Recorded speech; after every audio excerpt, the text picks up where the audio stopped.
the Buddha was a Hindu. Like, we know there was a guy named Buddha, or he became known as Buddha. That's actually a title.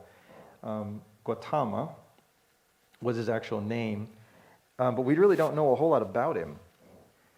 And the stories that were passed down in the literature are somewhat contradictory. He came from an extremely wealthy family, a noble family, and a very pious family. So he was a pious Hindu. He had been raised to be one. He was obviously very intelligent. Obviously a thinking, very serious-minded thinking person.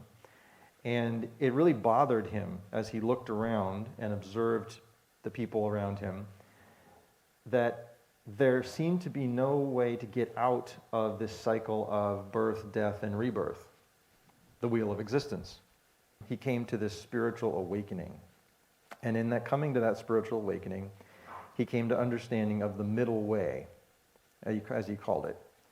And this middle way is the path by which people can actually escape into moksha. The way this happens is through meditation. When you talk about the actual practice of Buddhism, what you're really talking about is learning how to meditate.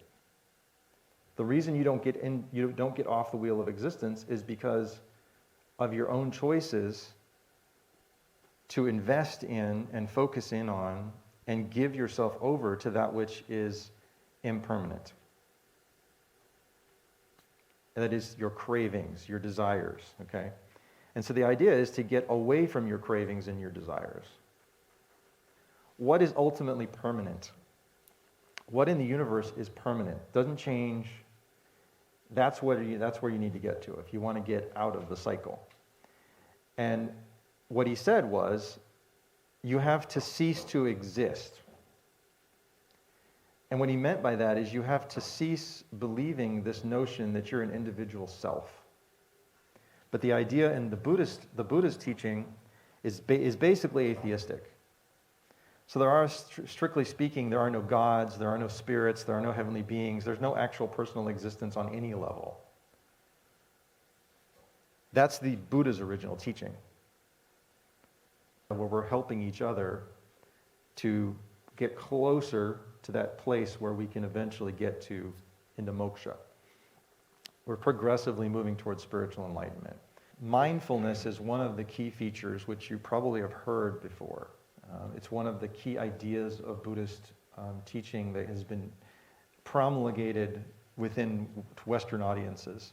And you'll see it often used in books, current books, and people will basically take the idea and they'll utilize it in their own teaching.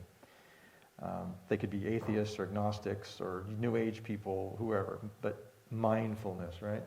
Well, it's really key within the Buddhist understanding of meditation.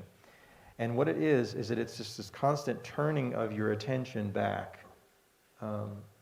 to what is good, what's right, what is real. It's this reorientation.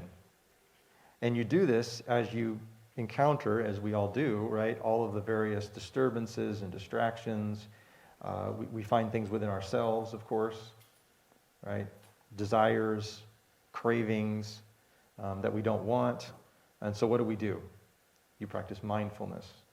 You turn your attention back to what is real, okay? You turn onto the path of virtue. Virtue is enormously important.